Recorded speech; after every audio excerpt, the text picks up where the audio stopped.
Ja, jongerenpartijen, want ik heb een paar keer de jongste İnsanlar bilmiyor ama etiketi öğrenci kartına basar because it's a thing. So, good morning, everyone. Can we slowly take our seats and prep for the session? Yeah. Our speaker, feel free to take your seat here.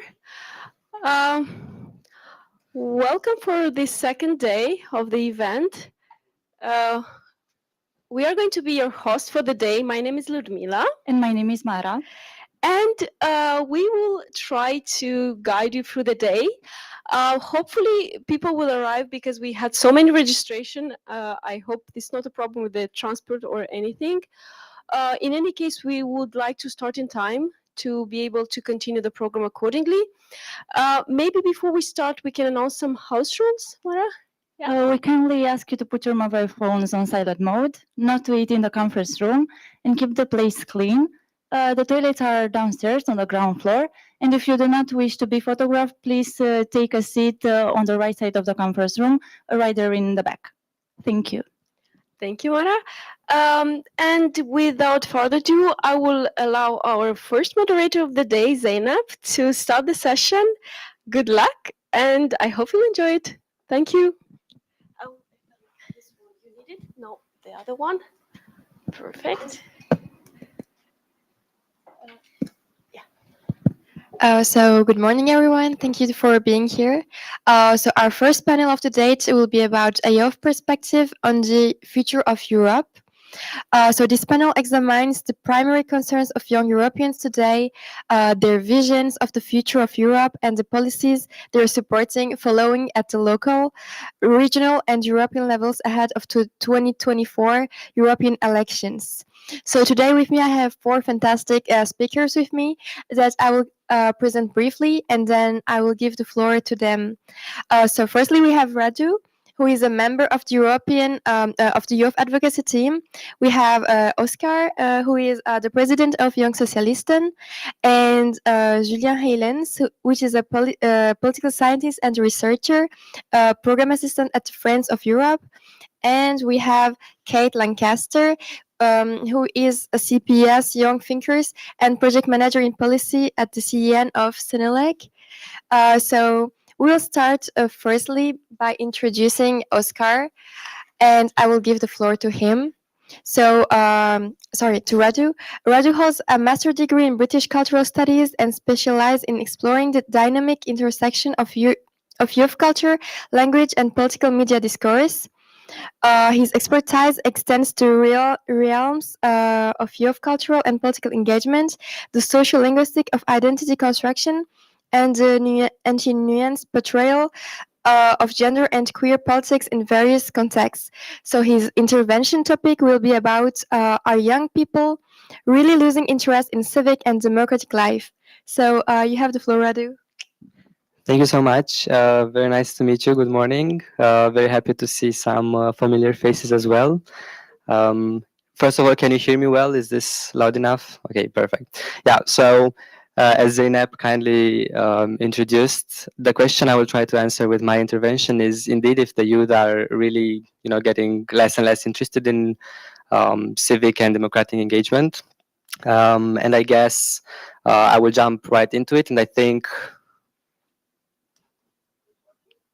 I don't think so. Maybe, but you can move on. It's fine. Yes. So I think it's important, first of all, to look at how we define this political engagement, because there are a few indicators that I thought of, and we can also go to the next slides. That's fine. If we look at the statistics for the age group that I guess you would attribute to the young voters, so the first two columns, right?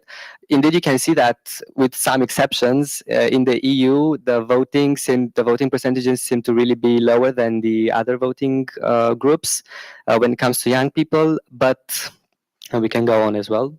I think the real question we should ask ourselves is, okay, indeed, if you look at these statistics, it really looks like, okay, the youth is not interested in voting anymore.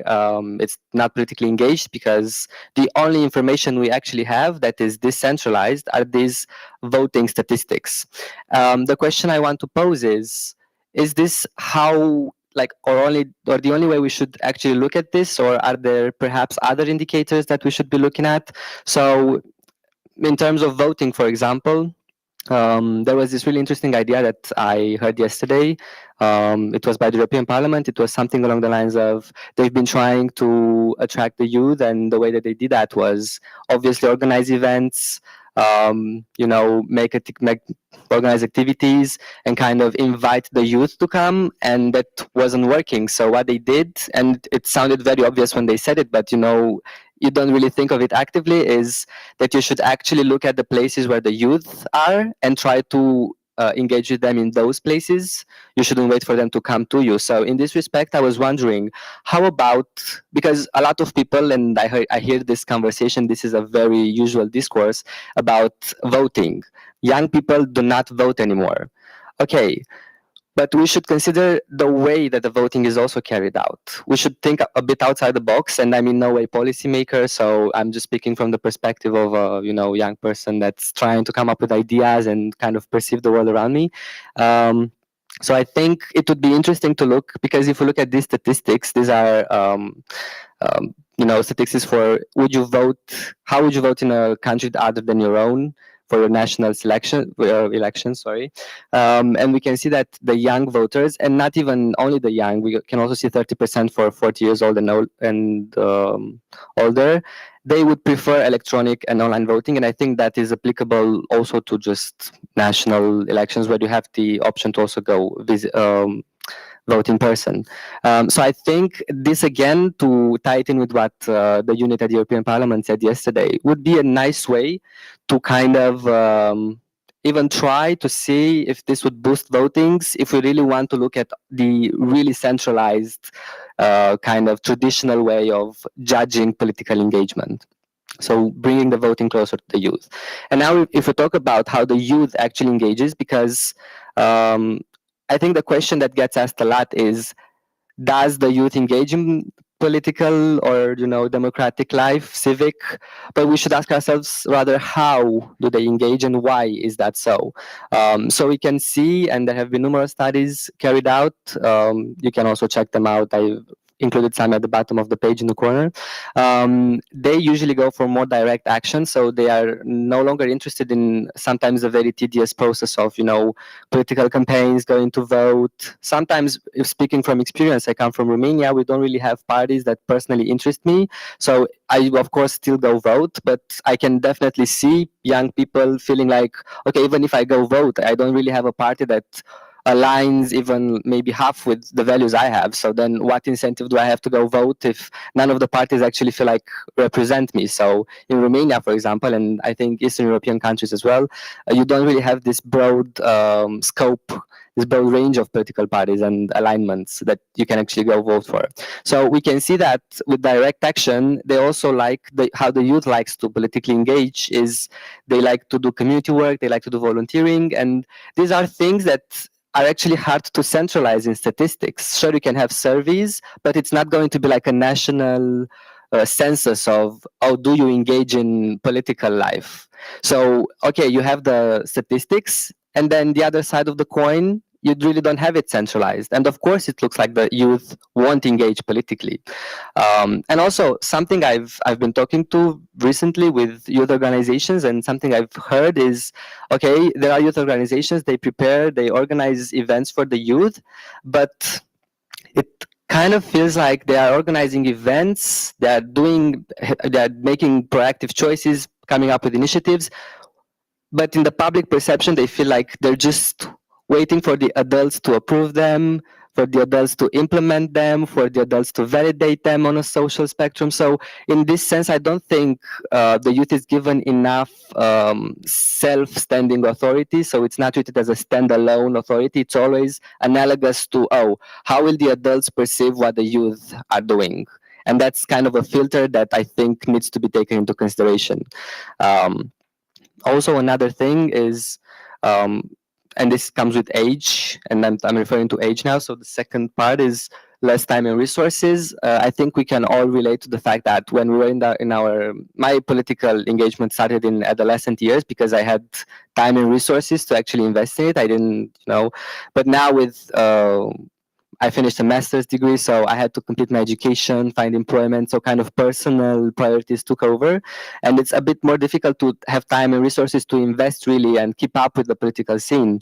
So in this respect, I think online, and this is not a secret, I don't think this is surprising to anyone, that the youth actually engages more online than in other spaces, because indeed it offers this really good platform of, okay, I can get access to information easily, I can say my opinion, I can keep in touch, and also with the voting online, I think it's kind of the same. It facilitates that kind of journey to vote that sometimes is difficult.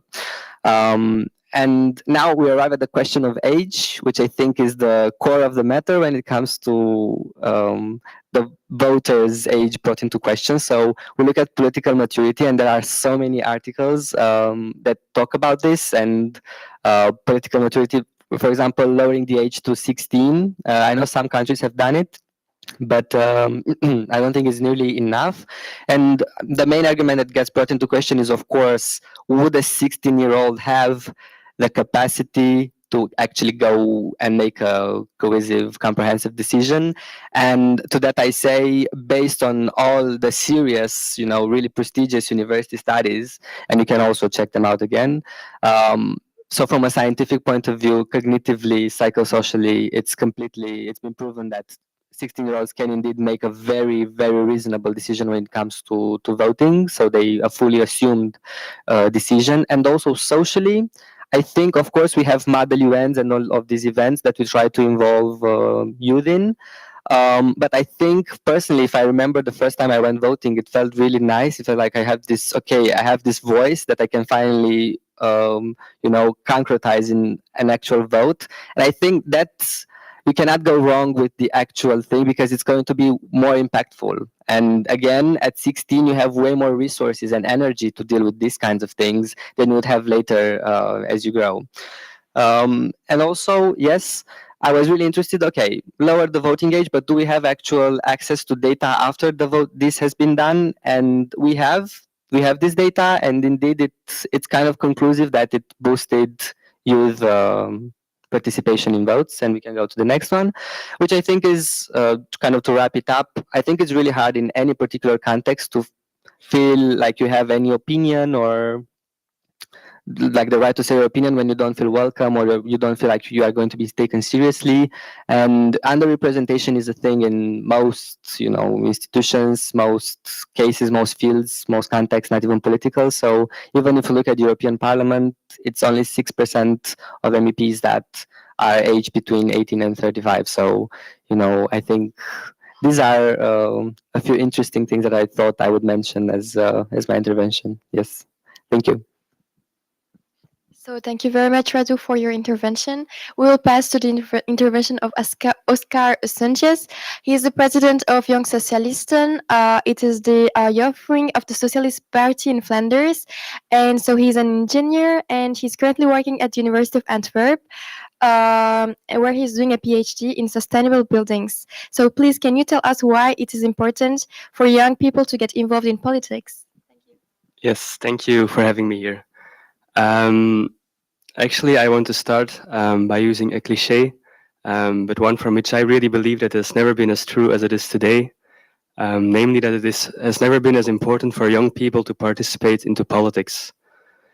Because you should actually think about it. When you look at history, you see that for a very long time there was like this positive evolution where new generations were always having it better than the previous ones. Think about better chances to a proper education, better and safer work environments, life expectancy, which just keeps rising and rising. And the sad thing maybe is that we all truly believe that this positive evolution would never stop, that everything would just keeps on getting better and better. It turns out that it isn't necessarily true anymore, because I think that we are at a special moment in history maybe where you see that this positive evolution is starting to go down maybe, and we're not so sure anymore that our generation will be better off than the generation of our parents. There were never as much young people who are taking medications to fight their depression today. It is almost impossible for young people, also for me, to buy a home for yourselves. And I'm not even talking about climate change yet, where it will also be our generation who will have to bear the largest consequences, despite, if we're being honest, we have maybe the smallest responsibility for climate change. And when you talk to young people, you really feel their disbelief, and you feel that they have a large feeling of uncertainty around them. And the very first thing that we as politicians, policymakers, or whatever you are, we should do is to start acknowledge their feeling. And if I'm being honest, this is something that we or politicians often fail to do so, because sometimes we're so caught up in our political bubble and we maybe lose touch with reality somehow. And don't get me wrong, the organizing events like this is very important, and we need to keep talking about how to democratize Europe, for example, how we can make it more transparent or stuff like that. But we should also not forget that this is the stuff that young people do not really care about. When I go to a bar with my friends, or when I go to my soccer team and I talk to them, this is not the stuff that they talk about. They're just mad because their bus wasn't driving that day, or that the prices of public transport are going up instead of going down, or that they cannot find a proper home for themselves. These are the issues that young people really care about. And if you want to convince them to participate into politics, which is of course very, very difficult, we're also having, as you told us, as you told, we are also having issues with young socialists to get to young people to get out and act. But what I always try to tell, and what we all should try to tell, is that everything doesn't have to be this way, and that a better life and a better world is of course possible, because politics at the core to me is about making priorities. Because I always, when politicians say stuff like, yeah, it's not realistic, or it's not affordable, we cannot do this, I always get a bit suspicious, because the reality is that you just do not think it's important enough. For example, climate change, we know how to fix it, we know how to tackle it. Scientists have been writing large and large reports how to fix it, we just choose not to. Same about mental health, we know how we can distress people, we just choose not to. We know how we can reduce inequalities, again, we choose not to do so, and that's the reality. And if you want to change this, you should tell young people that they should use their voice to let them know, to let policymakers know that we do important enough to do something. People to use your voice, get out on the street or even online, as you said, get out and vote. But the most important thing, and that's maybe the main message I want to give to all of you, is just to talk to people, to sometimes try to get out of your comfort space maybe and get out and talk to them. And this is the only thing that has ever worked, and I also believe it's the only thing that will ever work, is just to try to get into touch with people by talking to them. And that's actually the main message that I want to give today. Thank you. Thank you very much. So we will pass to the intervention of Kate Lancaster. So she is a political scientist and a researcher program assistant at Friends of Europe. Oh, sorry. I think there is a mistake. She participated in 2022 cohort of CPS Young Thinkers with a particular focus on digital policy issues. He's an alumnus of Trinity College Dublin and KU Leuven, and is currently... Okay, there's a big problem. I'm sorry. And so she's currently a project manager of policy at CEN and Senelec, and she's going to talk about green, digital, and democracy, ensuring youth participation in twin transition. Thank you. Thank you.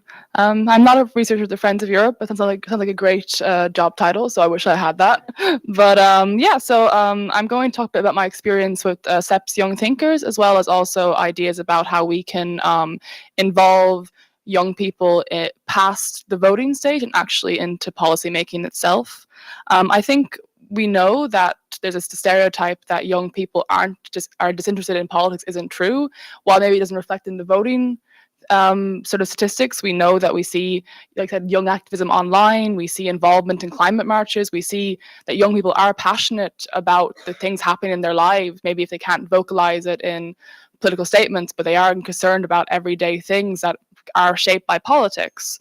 We even see it sometimes in voting, where we see this increase in voting from the European elections. Last European elections, we had an increase of voter turnout under 25s by 14%. There were huge campaigns to increase this turnout. We had the Together This Time I'm Voting EU campaign. We have campaigns like the European Year of Youth to encourage political participation. However, I think that many young people feel, and I think I also kind of feel this sometimes, that there's always a big push to mobilize youth participation when it comes to the election season, and when it comes to mobilizing young people when it comes to voting. But when the actual election is over and the politicians have gotten into office, those sort of concerns of young people are often pushed aside a little bit in favor of other concerns, because of course young people are not likely to have the resources and the know-how to really ensure that their viewpoints are taken on board during the actual mandate and during the actual policy process, because there are many interest groups that do have more of that resources and experience to do that. And so how do we actually move from purely encouraging voting, which often does happen around, say, election season, and the upcoming European elections, I'm sure will be full of politicians really like, oh, young people need to be out and vote.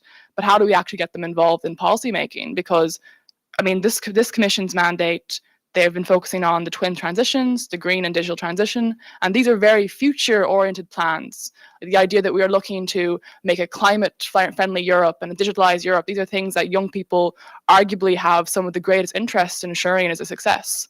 But I don't think many young people know how to actually make their opinions heard in that space. I don't think they're often actively involved in decision-making. I think there has been some initiatives in the European Union, like the Conference on the Future of Europe, to try and involve citizens from outside of the usual European bubble. But for example, I read a statistic from the Barometer study in 2022 that was specifically for the European youth involvement in policy and politics, and only 12% had known about that among young people. Who they were like 12% of young people in the European Union who had been interviewed knew about the Conference on the Future of Europe. So I think there's a real lack of like concrete ways to make decisions on policy. I think, for example, I had a great opportunity with CEP's Young Thinkers to actually get involved in discussing things with policymakers. I was a part of a 2022 cohort, which focused on sort of 4 roundtables with political actors in different topics, so we could actually discuss and make our concerns heard. I was a part of the one on digital footprint in crises roundtable, and that was a very good opportunity as well. That's now since expanded in 2023. It focused on actually having longer sustained relationships with political actors. They included monthly meetings of policymakers and political actors over a year-long period, and led to very well-written published briefs on policy topics from the young person's perspective. And actually, just to maybe do a bit of advertising, 2024 is also going to have a new program, and they're currently open for applications on having young people create like an election platform to actually show young people's hopes for the next mandate. But once again, this is a great initiative, but it's from CEPS, which is it's a think tank, and they put a lot of effort into it, but they're only just one think tank. And also many other nonprofits, they do put a lot of effort into making young people more involved, but they only have so many times and resources. And I think a part of it needs to be I think the institutions themselves need to actually institutionalize how they reach out to young people. I mean, I am quite hopeful about the citizen panels that the European Union have been doing. There was a very interesting one on virtual worlds, which 1/3 of participants were young people who had been randomly selected through reaching out via telephones, like to actually recruit people rather than expecting people to apply. I think that's a good initiative, because people who apply to these things are usually already involved in politics. So it's good to actually find different ways of doing that. And that did have a concrete impact on the communication and the current initiatives on virtual worlds by the European Commission. But once again, like, how many people in other parts of Europe know about that? I don't think there's a lot of outreach to different parts of the EU. I mean, we have most of sort of the representations of Parliament and the Commission are based in the capitals. We have things like the Eurodesk and direct centres in different other parts, but like as someone from rural Ireland, that was really nothing more than just a couple of brochures in a library, you know? And so I think it's really important that we look for sustained ways of including people in the political process. I think that like citizen panels can be a great idea if we actually institute that and make that more widely known, and maybe focus on particularly young people focused citizen panels, but once again, to ensure that they have to be well communicated. I also think it's good to look at actually local participation. I think that young people do have a lot of viewpoints on how their world around them is shaped, and but how often do they actually get to decide things about urban planning, green spaces, and the EU has projects they fund under things like Eurocities, where they actually do like fund different projects based on urban development and participation. But are they well known? I think there's a real lack of communication to people from other parts of Europe, and I don't know. I guess it's just, I hope that in the next this selection will be an opportunity to move beyond just encouraging voting and just encouraging young people to get out there, because if you encourage people to get out there and then they do, and then they don't see any changes, then of course they're going to be like, for next election, like, well, I voted last time and I didn't see anything that I care about be changed. And so I think we really have to take this opportunity to ensure that young voices echo beyond the ballot box this coming election. So yeah, that's kind of my main takeaway.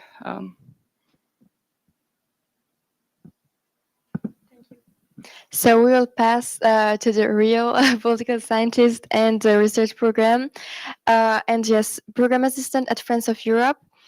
Julien Helen is a program assistant for the Global Europe and Digital programs at Friends of Europe. He recently graduated from the College of Europe as an MA in EU International Relations and Diplomacy Studies, where he was co-president and co-founder of EU Africa Society, Ubuntu.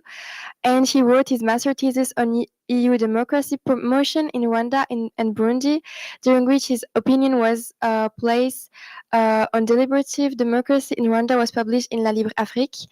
And so his intervention topic will be about engaging youth through deliberative practices, lessons from African deliberative democracy to the EU. So thank you. Thanks a lot for that introduction. Like many of you, I assume I recently graduated, and during my studies, I mainly focused on the European Union's relations with Africa, as has been just said. And in studying those relations, I noticed that on the topic of democracy, those exchanges are mostly a one-way relation, where the EU, the former, would support or even promote democracy or democratic values, in the latter being African countries. And I mean, I'm not going to deny that there are some issues in Africa with regards to democracies that need to be dealt with. But since we're all here, we also need to address some issues with democracy that happen in Europe. And I believe that there are some African initiatives that could actually inspire Europe in its exercise to find innovative ways to do so and address specific issues. And as a Belgian Rwandan, I felt like it was appropriate to present a Rwandan initiative called Umushikirano that is embedded in a broader set of initiatives called Homegrown Solutions. So what is this Umushikirano? What is Homegrown Solutions? When you think about Rwanda, I'm sure that many of you instantly think of the genocide in 1994 that happened against Tutsi. But what is less known about this history is how Rwanda actually tackled the aftermath of the genocide and how it rebuilt and reunified its country. A big part of its exercise to do so, since the society was so socially divided, was homegrown solutions, because it realized that it couldn't just go on the same path that it used to before, and it had to innovate and create a new set of initiatives based, homegrown solutions, based on its cultural heritage from pre-colonial times, to embed those in its governance today. One of those is Umushikirano. I've said Umushikirano quite a lot of times. Umushikirano is a national dialogue council that happens since 2003 each year. where Rwandan participants have the opportunity to get together and discuss the state of the nation, local governance, and the national unity. And in this exercise, they stand face to face with their leaders, which is the one that presides Umushikirano, the president, but also the members of cabinet, parliament members, and in a wider sense, also the diplomatic community, civil society organizations, media, and also Rwandan representatives from abroad. And in this exercise, what is very central is that specific policy from the past year is being explained, what has been done, and where the country is headed. And the citizens also have the opportunity to weigh in and tell their leaders what they would like to have changed. And then now the important part, because this is why you all came here, what does this have to do with the European Union, and how could the EU maybe get inspiration for its own democracy? Well, I kind of listed up 3 points where this could be the case. The first one would be transparency and comprehension. Because in Umushikirano, a big part, like I said, is to explain policy, to make the participants know the trajectory that Rwanda is headed. And I saw this last year when I participated, when one of the sessions talked about the 5th housing and population census, and presented specific economic and social indicators that showed in specific fields how Rwanda has been doing. And this gave the participants a real sense of like, okay, now I understand this has been done, what maybe could be improved, and they're also honest about that. And I feel like for the European Union, often, of course, it's not a country, so it's harder, but the difficult institutional structure of the EU, plus how understanding how it works, is already difficult for people that don't study it on a regular basis, let alone that they be able to weigh in on policies constantly if they don't know how the EU operates. So there needs to be maybe an effort to tackle this comprehension of EU policy. Secondly, is about trust. A big part and another homegrown solution is in Imushikirano is Imihigo. And Imihigo is the concept of performance contracts that are being put on the national ministries and agencies, where specific targets are being decided on. And each year in the conference or in the council, they would also be evaluated on how far they are on these objectives. And this gives the participants a sense of holding their leaders accountable. They stand face to face with them and get to see how far they have gone, which inevitably leads to more trust, since you can actually see what they were supposed to do and how far they've reached in doing so, and you can call them out on it. And then a third part would be the distance. Again, the EU is not a country, but the distance felt between, well, let me first explain Umushikirano. It's clear that standing face to face to your leaders decreases the distance and the feeling that you can actually talk to them, that they're actually people and you know who they are. I can tell from as being both Belgian and Rwandan, a lot of Belgians don't really know who represent them in the European Parliament.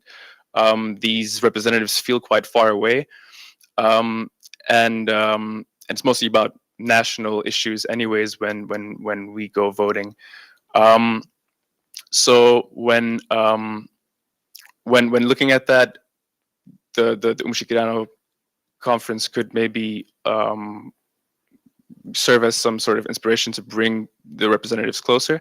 And then specifically for this panel and for this whole organization on youth, since 2003, because these homegrown solutions are embedded in the Constitution, there is also a representative or permanent representation of young people in the Rwandan parliament. So 2 seats out of 80 are always represented in the Rwandan parliament. They're reserved for them, as is a fixed amount of women, and 1 seat is also reserved for people with disability. And for where I work, which is something on the side, one of our units at Friends of Europe is called Debating Europe, and they attempt to, they work on democracy issues. And with their exercise that they're doing on Democracy 2024 Voices, which you can ask me about later, young people have often raised that they feel like their voice isn't heard enough when talking about policy and EU policy. So I feel like this is maybe a point that could be considered or could just form as a thought experiment for further advancing EU democracy. So just to recapitulate, transparency and comprehension, trust and distance, and then youth participation extra. I have to say that I am also quite hopeful for the initiatives that have already been advanced by the EU, such as, like you mentioned, the Conference on the Future of Europe, and at my job as well on the 2024 Voices, where they try to collect young people's voices on a different set of issues and push those in, well, I'll explain later if you ask. But I feel like the main takeaway is that I'm positive about the advancement, and in advancing and organizing further initiatives, the EU could maybe look at African initiatives as inspiration rather than has mostly been the case that they just one way support or promote these values. Thank you. So thank you everyone for listening. I hope that it was very inspiring for all of you here. So maybe we can pass to the Q&A sessions. Would you like to ask some questions? Yes, over here. Thank you, Ludmila. Please feel free to present yourself briefly. Hello, good morning, everyone. I'm Tiago Guilherme from ENGSO Youth, the youth independent body of the European Sports NGO. First of all, thank you so much for the organizers for the event. I think since yesterday we've been hearing a lot of useful not only sources, but also links that we can use for further advocating for youth participation. Yesterday, I also stumbled across this hard copy of the European Parliament Facts and Figures downstairs, and it also has some very useful figures about European Parliament, staff, so on and so forth. I have three main points that I would like to highlight. First one would be if you could share the research that you mentioned about voting at 16.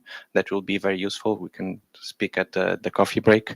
And the last two are actually questions for whichever speaker would like to pick up on them.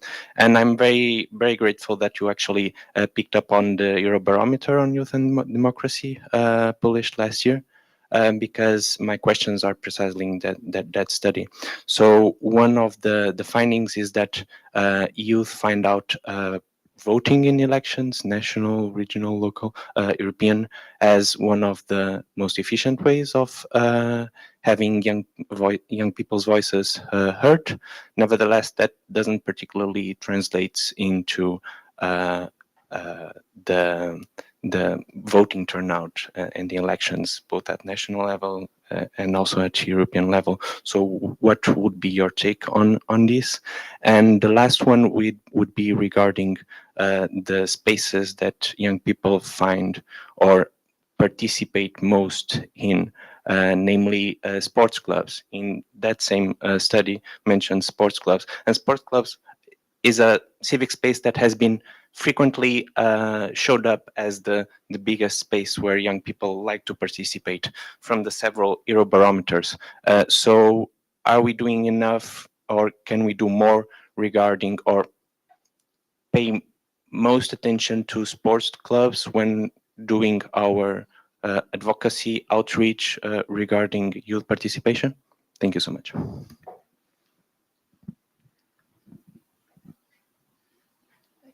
Okay, who wants to? Thank you. I did actually look over that study recently, so I thought I'd kind of answer a couple of questions on that. I think that what you mentioned about sports clubs is actually quite interesting, because I can only speak from the experience of like my home country, Ireland.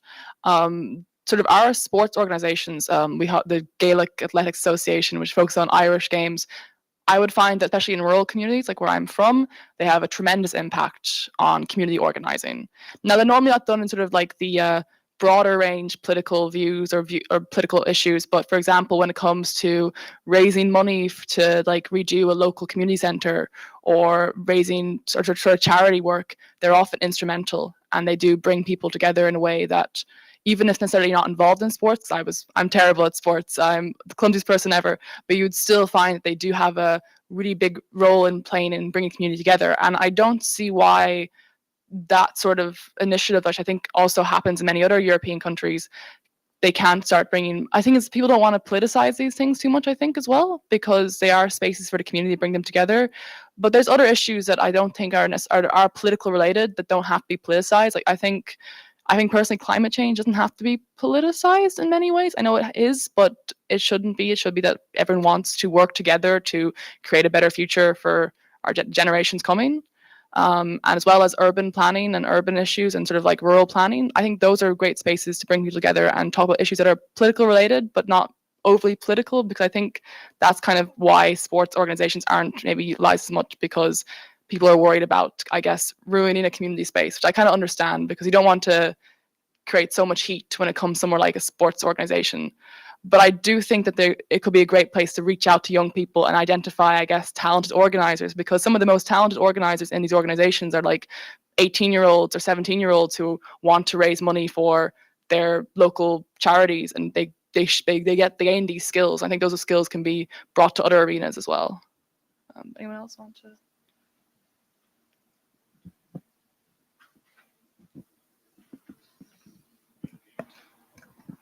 So maybe you would like to ask another question? Yeah. Yes. Thank you. So I'm Miguel Gonzalez. I'm a communications officer for Federation for Innovation in Democracy, and I quite like the example that you gave about Rwanda. So I'd like to, if you could expand a little bit on the functioning of the National Dialogue Council, you call it. Was the recruitment process, was the type of hearing that they do, was the type of, there is deliberation included in there, or is just more of a consultation process? If you could expand a little bit on that. Thank you. Yeah, sure. I actually, I'm not part of the organization, so I can't really go really deep into it, but I could always send you some documents that explain more. But for my participation last year, there was for each province someone who would come forward and sort of bring their own comments on what should be changed, and they would, I assume that they also collaborated in local discussion sessions to bring that point forward. But yeah, an interesting point there is actually that I didn't go to Rwanda to participate, but I went to an event organized by the Rwandan embassy, and there was also a representative present that was also able to speak and was live streamed in Rwanda from the community abroad, as this is seen as also an extra province, whose views need to be taken account of. So yeah, I cannot answer it directly how it all functions within, but I'd love to send you more information so you could look into it. Thanks. Does someone has another question? Yes.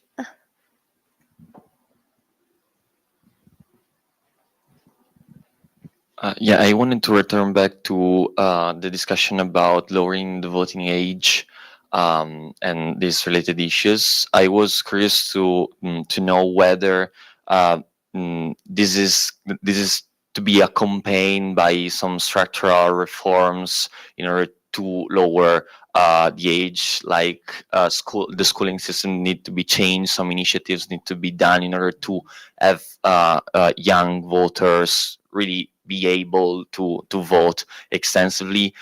And also, I was also curious to know, because you were saying that you don't feel represented by any political party and in the same position, but you were saying I'm going to vote anyway.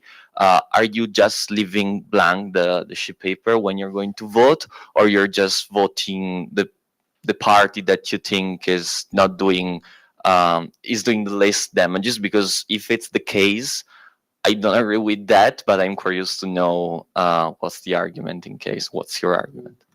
So thank you for the questions. For the first one, I think, and it's actually a really good conversation topic. It concerns the pedagogy of how you teach politics and how you teach not necessarily politics, but just community engagement and civic life. And if I speak from personal experience, most of the things I have learned, I have learned because I was personally interested in civic and democratic life. And I was actually having a conversation right before the panel started with one of the other panelists that for example, we are talking about Ireland and the troubles, and I was saying that for me it's an issue that's still European, but for me as a Romanian, I never heard about it in my education. And we learn about all of these conflicts in many countries, but the troubles I've never known about it, and it's also such a recent issue that I feel like I should have known about it. And it was my personal research that brought me to that point. So in that respect, I also think that structurally, I think there can always be reforms. I'm always in for that. If we are to lower the age, I think it's a good thing to have structural reforms. But again, to me it's really important to change the narrative of the youth is not ready enough yet, and we have to change things for them to be ready. It's more like, how can we adapt to what the youth already have and work with that?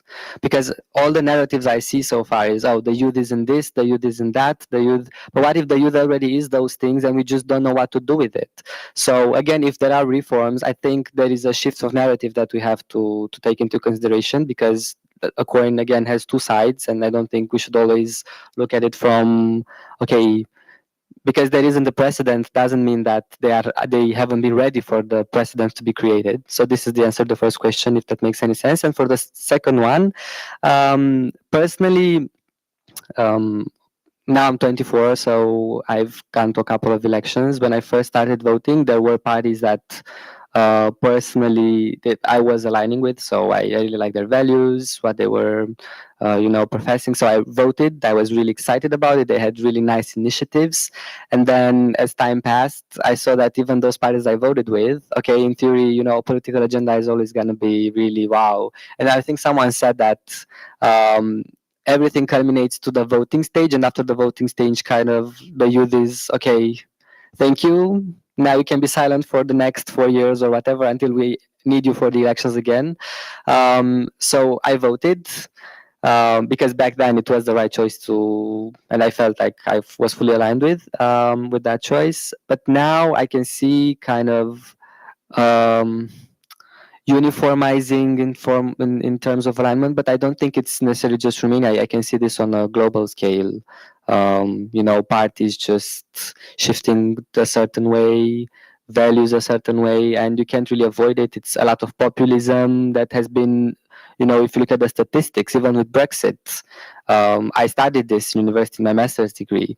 A big part of why Brexit happened is because the campaign was heavily populist, and they knew exactly how to use language to influence people to vote. And we also analyzed why the Remain party didn't really do as well with their campaign. It's because they were trying to explain things and it sounded a bit condescending, so people felt like they weren't understanding things. So yeah, in terms of that, I say I will always personally, this is my opinion, I will always go vote.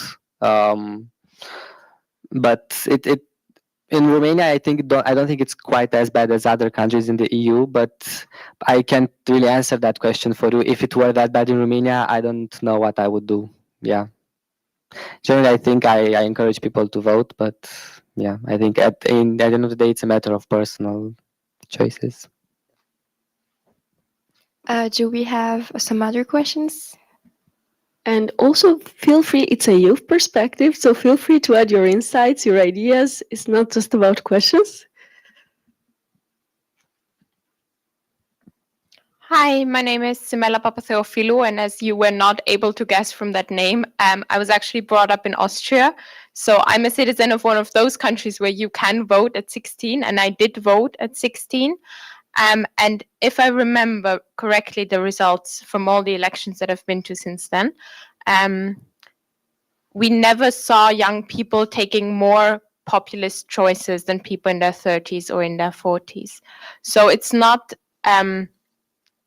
populism is really a threat in Europe as a whole, and it's not something that affects young people more so than it affects older generations. So, and also, I think a big reason why they pushed for this decision to be made in Austria was that for a lot of students that later don't go to university but to vocational trainings, their education already stops at the age of, depending which European country you're in, 15, 16, 17. So to say, well, the age between 16 and 18 is crucial to get your political education. Well, if you make an education system like that, then you're consciously not giving like education on active citizenship to those who do not go to university. And that's a very dangerous road to go down on. I definitely agree with it's your second point, especially. It's exactly the point I was also trying to make. And with populism, I wasn't actually, I mentioned populism, but not in the context of youth. I mentioned just that populism in general, it's prevalent, and yeah, I think actually the youth, if I remember correctly, the statistics, the youth were actually the less prone to answer to populism than any of the other age categories, if you were to split them into categories. So yeah, thank you for your intervention. Yeah. Someone else? We still have some minutes left before we go into a break. Would you like to add something to the panel? No? Because we have some questions prepared for the speakers, but we wanted to give you the floor first. No? In this case, maybe Zeynep, you can go ahead. So we can start maybe with a question for Radu. As a member of the youth advocacy team, what specific experience have shaped your perspective on youth involvement in politics? So in the youth advocacy team, you really get to meet people from all over. So to me, I'm very oriented to multiculturalism, and I think it's through these experiences of meeting people from all over and exchanging, opinions, debating things. I think that should be also the basis of democracy. You take every voice into consideration. And one thing that we have in the youth advocacy team is that there is no hierarchy, so everyone has an equal voice. We moderate things ourselves. We get to speak about the issue that we care about, and yeah, I think that kind of should answer the question. Thank you very much. So maybe I can continue by asking a question to Oscar. In your role as president of Young Socialisten, what initiatives have you found most effective in mobilizing youth participation in politics? That's a good question because it's very difficult. There is not one solution that works that makes people get involved. But what I often do and what I feel really works, but it's not an initiative from us, but a lot of high schools in Belgium, they organize these school debates where every party can send one representative, and then you talk to young people about, you just debate about politics, politic topics. And for me, I think this works because yeah, I'm rather young, and the other participants are often not young. And always when I, for example, talk about mental health, you can really feel for real the other participants. They're like, they feel threatened. They just really do not like to talk about it. It's such a difficult thing for them. Sometimes someone has really interrupted me and said, "You really should stop talking about it. You're making everybody down. You should just not talk about it." And it's a feeling that really is that young people just are not being heard by the politicians. Because I think it's in your slide, Radu. You said that like 1/5 of the European citizens are young people, and when you look at those people in parliament, there's only like 2 or 3%. I don't know what it was, but you see there is just this large gap between what young people feel and how they are represented by the politicians. So maybe it's not an answer to your question, but just again, as I said in my talk, by talking to them, by going to schools, by talking to young people, you can feel what they really care about. So yeah, stuff like that. Thank you very much. So I'll continue with Julien. So how can these lessons be practically applied to involve young Europeans in decision-making processes? Can you maybe talk a little bit about that? I feel like I already kind of did it in my talk, but I want to use this time maybe to talk about something else.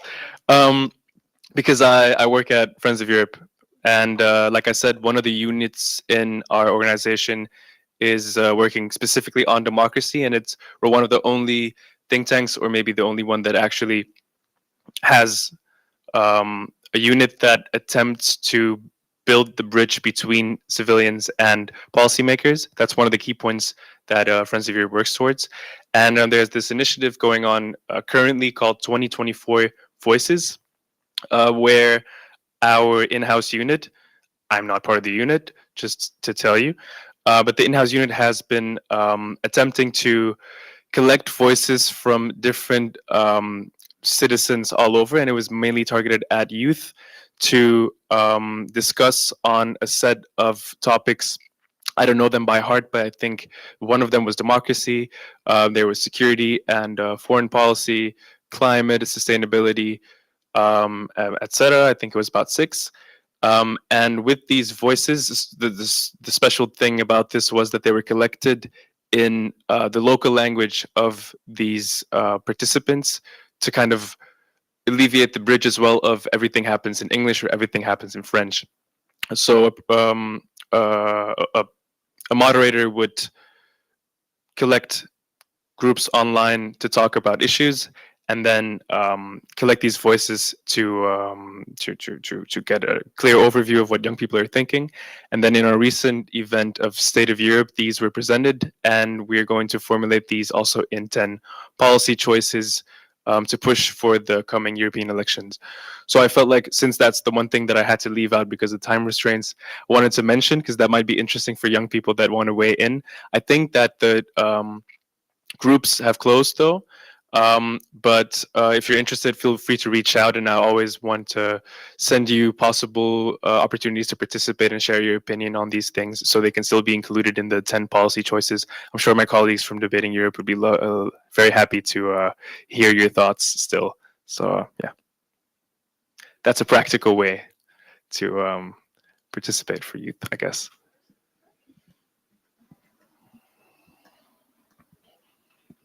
Hello, is it working? Okay, it's working. I actually had a question. Like, we saw this for you, Oscar. I don't want to put you on spot, but like, we see that there's underrepresentation of youth in Parliament, in European Parliament, but also national ones. And I'm wondering, like, I mean, you're active in politics, being the youth wing. Not that it's less, but why? You seem like a great candidate. Why? Like, why? You're young. You have the experience. Why? What are the structural limits that you feel that don't bring you out to it? Like, structural, not asking personal, just structural. Yeah, I think it maybe has to do a bit with party culture as well. I think every party treats as their different rules about how they get new people into parliament. For example, what we do at the Socialist Party is we have this rule that in the top 3 list of every list there to be at least one person who has to be new, so has never been in a parliament before. I think that's a good rule. But I also want to say something, and maybe it's not maybe it's not what you want to hear, but I think it's important that if we talk about getting new people in the parliament, well, actually, the goal of a parliament should be a reflection of the society as a whole, you know. So there should be young people in, but also people maybe older, also people, as you told, sorry, I forgot the country, Rwanda, people with a disability as well.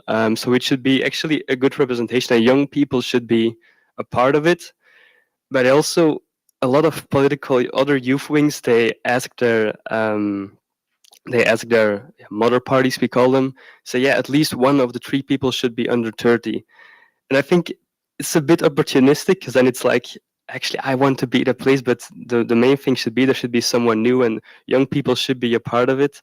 But it should also go beyond young people, because it should always be people of color, people with a different, of the LGBTQI community, people with disability. All those kind of people should be represented in some way. And we try to do it we have this rule, like in the top 3 somebody new should be in it. Is it enough? I don't know, because it's very difficult how to do it. And I also think about it a lot, how we can do it, but I don't think there's a good solution. It's just about party culture. Party culture should be in the top of the parties. They should know and they should realize that it's important to give other people chances. And that's an issue, because you see, I don't know if there are a lot of Belgians around here, but if you see what happened with the Liberal Party the past few weeks, it's really terrible. It's like this house of cards, but it has been extreme, because it's just all these people who have been in power for so many years, and they just keep fucking each other over and keeping their post. It's about party culture. I think that's the answer. But important, youth involvement is important, but it should not stop there. As I said, people of color, LGBTQI community, people with disability, they all should have their place. Maybe also older people. That should be the eventual goal. But of course, we young people have a place in that as well. Another question or comment, is there? If no one, I would have actually a question to everyone, both speakers and participants, as we really try to understand what young people care about. Would you mind sharing 3 main topics that are important for you, each of you, and then shortly explaining why? And the same goes for people in the audience. If you want to share this, I would be really interested. Thank you. So maybe can we start like this? Yeah,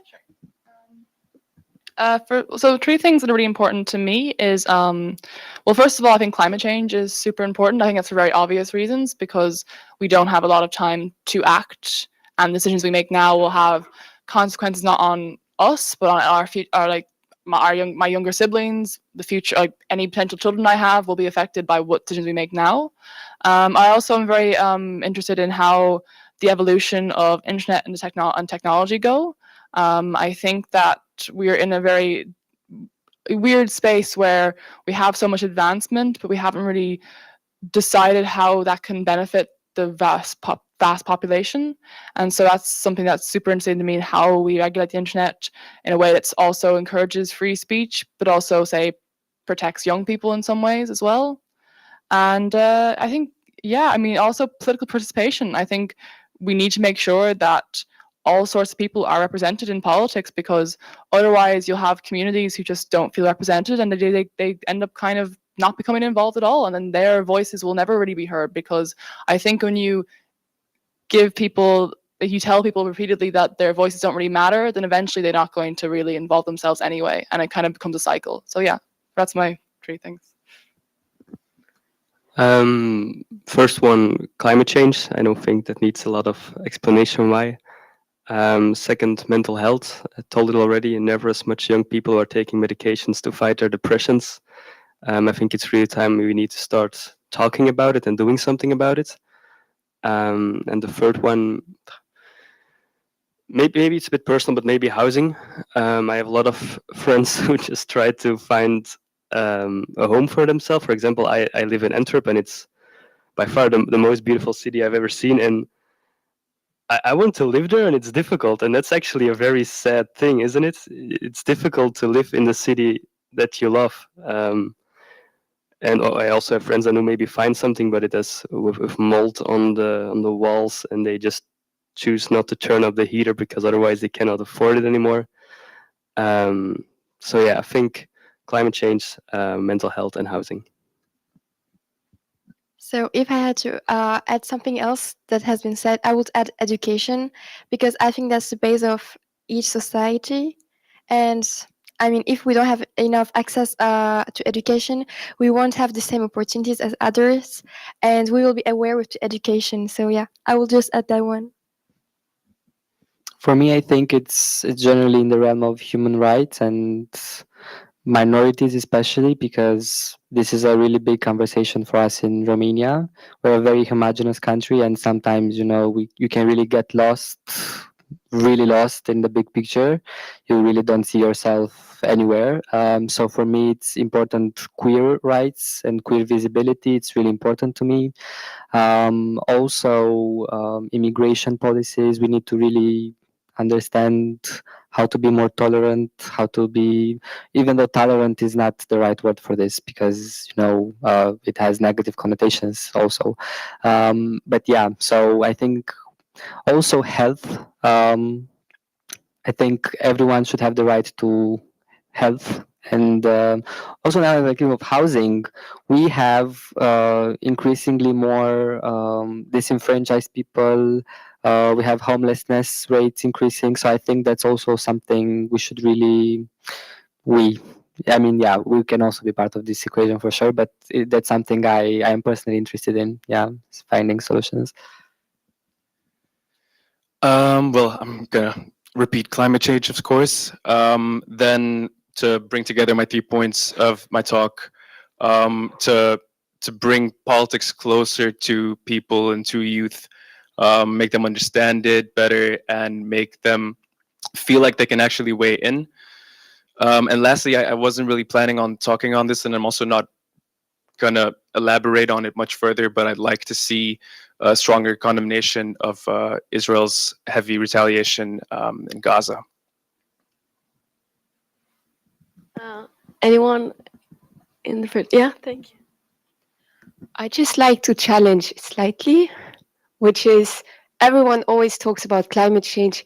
Great that climate change got all the traction, but I think we should change the language to environmental change. That's it. It's broader and we have more environmental problems than climate. That's it. Thank you. Yeah.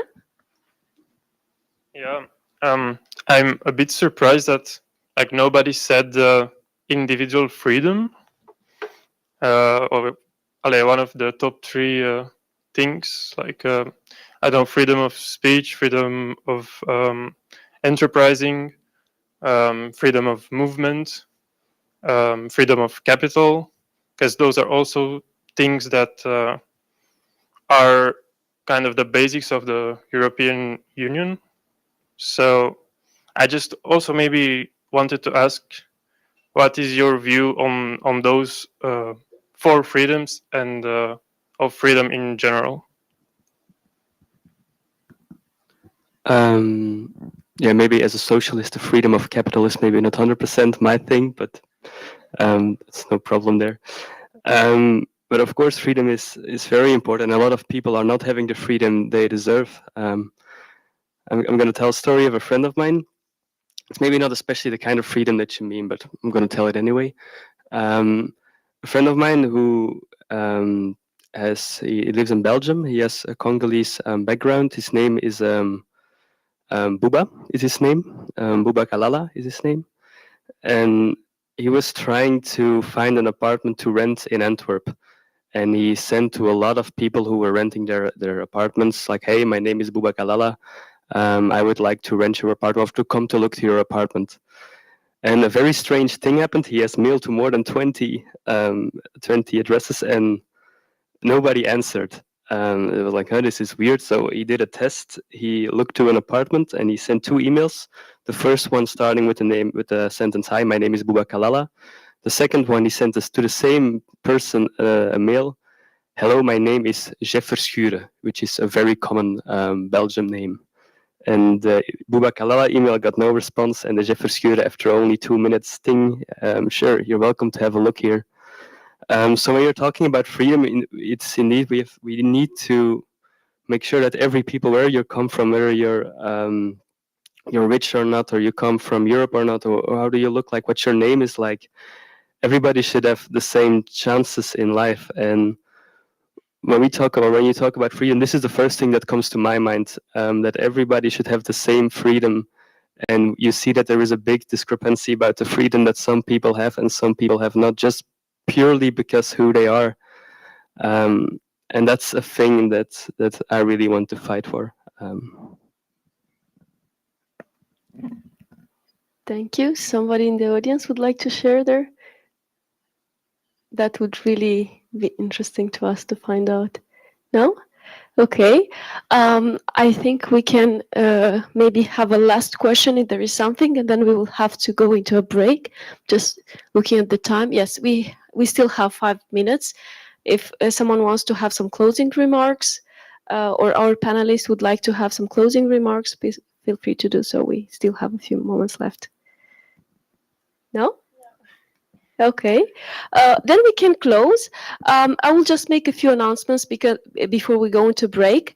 So we will try to be back here earlier because our speakers in the next panel informed us they would need to leave earlier. So maybe it's a good idea to also start earlier so we can get their interventions and then maybe have some Q&A with them. Therefore, I would